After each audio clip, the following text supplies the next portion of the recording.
kuko yakigambo guno coach Anderson wa Shigist FC aho mpira ogu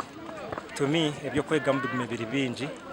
do batutira goals 2-0 konka buri result yona nebe ine byo kwega mu positives na negatives so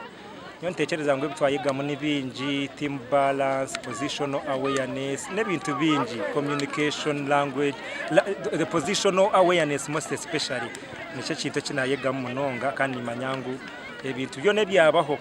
ninza kutereza umunonga because we created a lot of chances konka kandi even the finishing yonka no reba ngo neburamu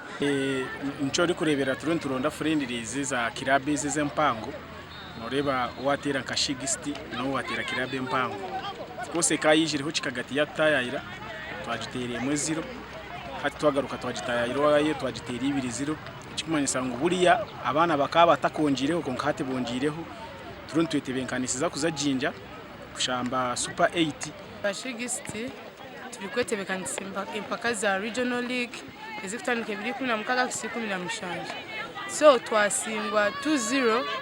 konka nyo abwanje twasingwa twetebekanisa ko mpira twahise